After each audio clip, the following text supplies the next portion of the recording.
আসসালামু আলাইকুম, মোহসেনা শাওন আপনাদের সবাইকে আমন্ত্রণ জানাচ্ছি এনটিভি দুপুরের খবরে। ক্রাউন সিমেন্ট শিরোনাম দেখছিলেন, এবার পুরো খবর।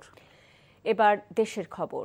জুলাই আন্দোলনে রামপুরায় কার্নিশে ঝুলে থাকা তরুণ আমির হোসেনকে গুলি করা সহ দুজনকে হত্যা মামলার রায় ঘোষণা করা হবে ২৮ জুন। দুপুরে বিচারপতি গোলাম মর্তুজা মজুমদারের নেতৃত্বাধীন আন্তর্জাতিক অপরাধ ট্রাইব্যুনাল ১ রায়ের এ দিন নির্ধারণ করে। এর আগে গত ৪ মার্চ উভয় পক্ষের যুক্তিতর্ক শেষ হলে তা রায়ের জন্য অপেক্ষমান ছিল। পরে মামলাটি পুনঃ শুনানি হয়। আজ শুনানি শেষে রায়ের দিন ধার্য করা হয়।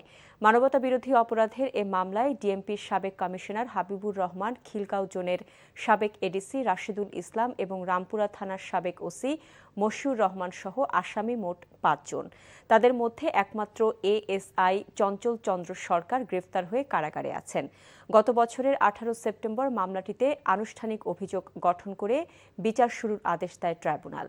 মামলায় আসামিদের বিরুদ্ধে ২০২৪ সালের ১৯ জুলাই রামপুরার কার্নিশে ঝুলে থাকা যুবক আমির হোসেনকে গুলি, শিশু বাসিত খান মুসার মাথা ভেদ করে তার দাদি মায়া ইসলামের মৃত্যু এবং নাদিম নামে আরও এক ব্যক্তিকে হত্যার অভিযোগ আনা হয়।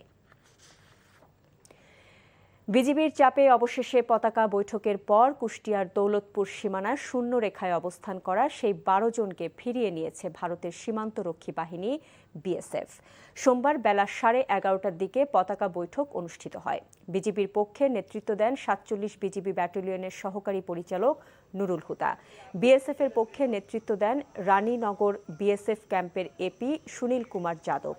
পরে ১২ জনকে ভারতে নিয়ে যায় বিএসএফ। শুক্রবার থেকে শূন্য রেখায় অবস্থান করছিল নারী ও শিশুসহ ১২ জন। এদিকে লালমনিরহাটের পাটগ্রাম উপজেলার শ্রীরামপুর ইউনিয়নের সাপ্পারবাড়ি সীমান্তে আবারও ভারতীয় সীমান্তরক্ষী বাহিনী বিএসএফের পুশ ইন চেষ্টা ব্যর্থ হয়ে ককটেলের বিস্ফোরণ ঘটিয়েছে বলে জানা গেছে। বিজিবি জানিয়েছে, গতরাত ১০টার দিকে বিএসএফের একটি টহল দল ওই সীমান্ত দিয়ে সার্চ লাইট বন্ধ করে ৩ জনকে বাংলাদেশে পুশ ইনের চেষ্টা করে। বিষয়টি টের পেয়ে স্থানীয়রা চিৎকার শুরু করলে বিএসএফ দুটি ককটেল বিস্ফোরণ ঘটায়। পরে খবর পেয়ে বিজিবি সদস্যরা ওই সীমান্তে উপস্থিত হলে বিএসএফ পুশ ইনের জন্য কাঁটাতারের বেড়ার গেটের কাছে নিয়ে আসা লোকজনকে ভারতের অভ্যন্তরে নিয়ে যায়।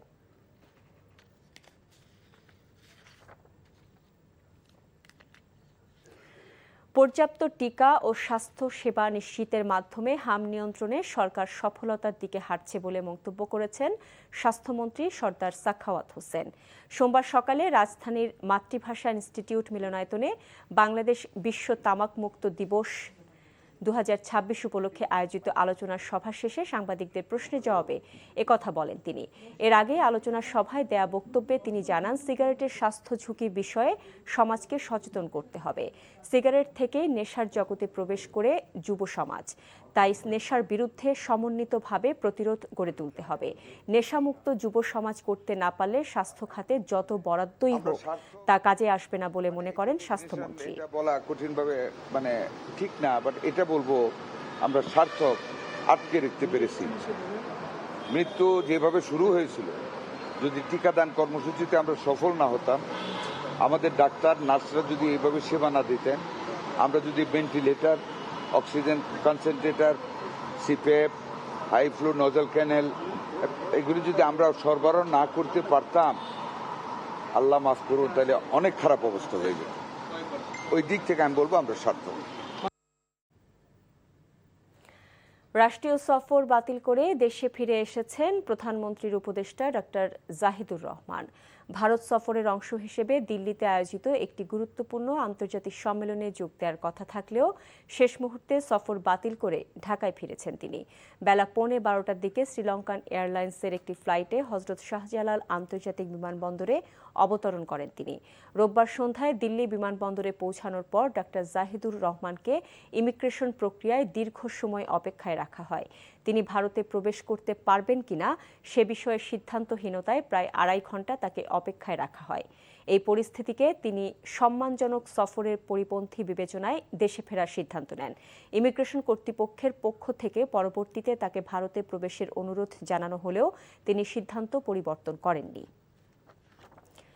2026-27 অর্থ বছরের প্রস্তাবিত বাজেটের নীতি কাঠামো ইতিবাচক হলেও এর রাজস্ব কাঠামো অবাস্তব বলে মন্তব্য করেছেন বেসরকারি গবেষণা সংস্থা সিপিডির সম্মানীয় ফেলো ডক্টর দেবপ্রিয় ভট্টাচার্য।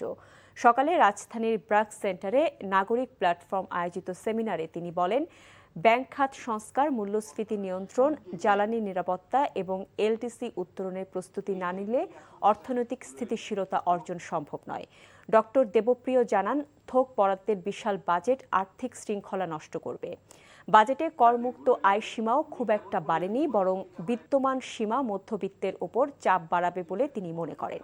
বাজেটে যুব এবং শারীরিক অক্ষম লোকদের জন্য উল্লেখযোগ্য কিছু রাখা হয়নি বলে জানান ডক্টর দেবপ্রিয় ভট্টাচার্য। রাজস্ব আদায় করব এবং সেটার ফলে এক নম্বর হলো মূল্যস্ফীতি। এটা সকলেই বুঝছেন। মূল্যস্ফীতি কমাতে পারবে কিনা, যে সংখ্যা ব্যবহার করা হয়েছে 7.5, আসলে ইতিমধ্যেই ওটা 15-10, আর ওটা ব্যবহার করা হচ্ছে 7.5। এটা কেমন করে সম্ভব? এইটা মানে এই যে ভিত্তিভূমি সম্বন্ধে ভ্রান্ত ধারণা দিয়ে আপনি প্রাক্কলন করছেন। আমাদের কাছে মনে হয়েছে যে প্রাক্কলনগুলো করা হয়েছে এটার ভিত্তিও ঠিক নাই, এটার যে প্রাক অনুমানের ভিত্তিতে করা হয়েছে সেগুলো নিয়েও সংশয় আছে। আপনি তাহলে শেষ বছরে কি পৌঁছাবেন, এটাই প্রথম বছরের চিন্তার বিষয়। কারণ নির্বাচনের প্রাককালে যদি মূল্যস্ফীতি সর্বাপেক্ষা হয়ে যায়, তাহলে আপনার কিন্তু লাভের গুড় পিঁপড়ায় খেয়ে যাবে।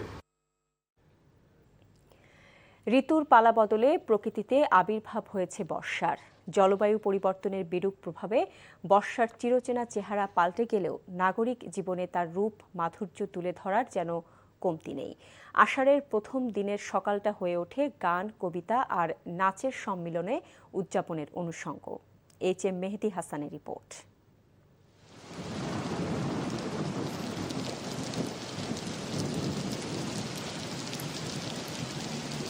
ঋতুর পালাবদলে আকাশে জমেছে মেঘ, বৃষ্টি যেন প্রকৃতি জুড়ে সেই মেঘেরই রিমঝিম বারতা।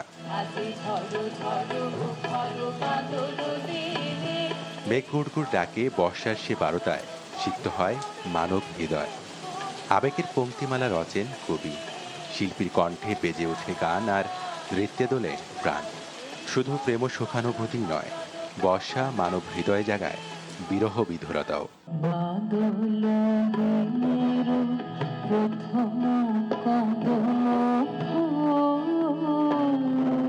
গ্রামীণ যাপিত জীবনের বর্ষা শহুরে জীবনে সেভাবে ধরা না দিলেও তাকে বরণ করে নিতে কোনো কার্পণ্য নেই।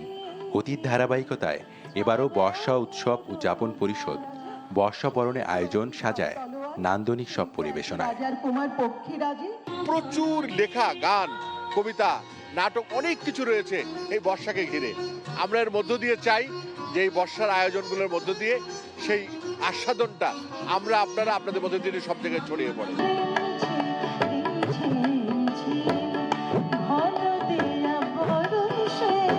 বাঙালির আবেগের উচ্চাসনে ঠাঁই করে নেয়া রবীন্দ্রনাথ ও নজরুলের বর্ষার গান, কবিতা মুগ্ধ করে শহুরে দর্শক শ্রোতাকে। সঙ্গে একালের আধুনিক গানে নাচের মুদ্রা সংযোগ সৃষ্টি করে নতুন আর পুরাতনের।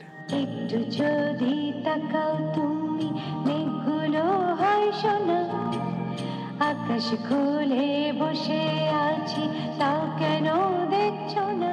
সবুজ পাতা, কদমের রং, কদমের নিখুঁত যে শিল্পকর্ম, সেটাকে উদযাপন করার জন্য, উপলব্ধি করার জন্য এই অনুষ্ঠানগুলোর প্রয়োজন রয়েছে, উৎসবগুলোর প্রয়োজন রয়েছে। আমাদের মননে, আমাদের সংস্কৃতিতে, আমাদের সাহিত্যে গভীরভাবে প্রতীত হয়ে আছে বর্ষার প্রভাব। বর্ষা এখন তো আসলে আয়োজন করেই জানাতে হয়। আগে আমরা বুঝে নিয়েছি মাটির গন্ধ থেকে, বাতাসের গন্ধ থেকে যে বৃষ্টি হবে, বর্ষা আসবে। এখন আসলে সেই অনুভূতিগুলো, সূক্ষ্ম অনুভূতিগুলো আমাদের সন্তানেরা বা আমাদের প্রজন্ম ঠিক পারে না। এদিকে বাংলা একাডেমির নজরুল মঞ্চে উদীচীও বর্ষা বন্দনায় মেতে ওঠে। HM Mehedi Hasan, NTV news, Dhaka. Mercantile bank অর্থনীতির খবর। ইসলামী ব্যাংকের পরিচালনা পর্ষদ ভেঙে দেয়ায় প্রাথমিক বিজয় অর্জিত হয়েছে বলে জানিয়েছে ব্যাংকটির সচেতন গ্রাহক ফোরাম। দুপুরে রাজধানীর মতিঝিলে ব্যাংকটির প্রধান কার্যালয়ের সামনে সংবাদ সম্মেলনে একথা জানানো হয়। অভিজ্ঞ ব্যক্তিদের দিয়ে ইসলামী ব্যাংকের পরিচালনা পর্ষদ গঠনের দাবি জানান তারা। পদত্যাগে বাধ্য করা ইসলামী ব্যাংকের এমডি ওমর ফারুক খানকে পুনর্বহালের দাবিও জানিয়েছেন তারা। দলীয় ব্যক্তিকে পরিচালনা পর্ষদে দেয়া হলে তা মেনে নেওয়া হবে না বলেও হুঁশিয়ারি করেন আন্দোলনকারী গ্রাহকরা। অস্ট্রেলিয়ার বিপক্ষে প্রথমবারের মতো ওয়ানডে সিরিজ জয়ের কীর্তি বাংলাদেশের ক্রিকেট ইতিহাসের অন্যতম সেরা সাফল্য হলেও এশিয়া কাপ বিশ্বকাপকে সামনে রেখেই প্রস্তুতি নেয়ার কথা জানিয়েছেন অধিনায়ক মেহেদী হাসান মিরাজ। লাস্ট এক বছর আমরা ওইভাবেই প্ল্যান করেছি, যেটা সামনে আমাদের বিশ্বকাপ আছে, কোন পজিশনে কাকে সেট করব এবং কোন পজিশনে একটা প্লেয়ারকে অনেক বেশি ম্যাচ খেলার সুযোগ দিব, এইটা আমরা করেছি। এবং বিভিন্ন সময় আপনারাও দেখেছেন যে বিভিন্ন পজিশনেও খেলতে হয়েছে অনেক প্লেয়ারকে। সো এটা শুধু আমাদের সিরিজ না, আমাদের সামনে যে বিশ্বকাপ বা এশিয়া কাপ আছে সেটাকে লক্ষ্য করে আমরা আগাতে চাচ্ছি এবং আমরা সেই প্ল্যানিংগুলোই সাজাচ্ছি এবং আমরা আশা করি যে একটা ভালো একটা দল পরিণত হয়েছে এখন। এই ছিল দুপুরের খবরে। এই খবরের ভিডিও সহ আপডেট জানতে ভিজিট করুন এনটিভি অনলাইন www.ntvbd.com। এছাড়াও এনটিভি জনপ্রিয় সব অনুষ্ঠান ও খবরের আপডেট জানতে ভিজিট করুন আমাদের ইউটিউব ও ভেরিফাইড ফেসবুক পেজ। 5টায় দেশের খবর দেখার আমন্ত্রণ রইল। এতক্ষণ সাথে থাকার জন্য সবাইকে ধন্যবাদ।